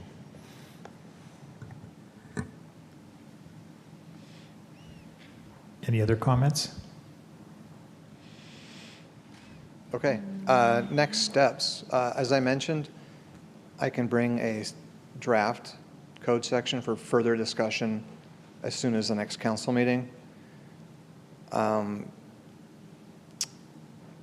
Eventually, a public hearing will need to be held before the Planning Commission to allow public input, and then at a future council meeting, possible adoption of the ordinance. With that, any final thoughts or comments from the council on this? I appreciate you and your department bringing this back and keep the work you keep doing on it. I think it's an important thing with everything that's going on in our town that's positive, to try to bring some of these properties up to a particular standard. So thank you. Thank you. Thank you, RJ. Thank you. Look forward to seeing next steps. With that, we now are going to end our regular meeting and move to executive session at this time. So at this time, the City Council will adjourn to executive session pursuant to RCW 4230-10-1I to discuss with legal counsel representing the city matters related to agency enforcement actions, or to discuss with legal counsel representing the agency litigation to which the agency, the governing body, or a member acting in official capacity is the party when public knowledge regarding the discussion is likely to result in an adverse legal or financial consequence to the agency. Also for RCW 4230-110-1I to discuss with legal counsel representing city matters related to agency enforcement actions, or discuss with legal counsel representing the agency potential litigation concerning litigation that that has been specifically threatened, to which the agency, the governing body, or member acting in an official capacity is or is likely to become a party. Litigation that the agency reasonably believes may be commenced by or against the agency, the governing body, or a member acting in an official capacity, or III, litigation or legal risk of a proposed action or current practice that the agency has identified when public discussion of the litigation or legal risk is likely to result in an adverse legal or financial consequences to the agency. The executive session is expected to last approximately 15? We good with? Okay, 15 minutes. I didn't know if it changed. If it becomes necessary to extend the executive session, someone will return to announce the anticipated additional time needed by the city council. The council does not anticipate taking action following the executive session. It's currently 9:09. Are we ready just to go in? So we'll start at 9:10, so we'll be done at 15 minutes after that. 9:25.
Executive session extended another 5 minutes. 5 minutes.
City Council is extending their executive session for 3 minutes. 3 minutes.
City Council is extending their executive session for 3 minutes. 3 minutes.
City Council is extending their executive session for 2 minutes. 2.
So we're coming back from executive session. It's now 9:39. With that, I would entertain a motion to adjourn. Move to adjourn. Second. All those in favor? Aye. We are adjourned.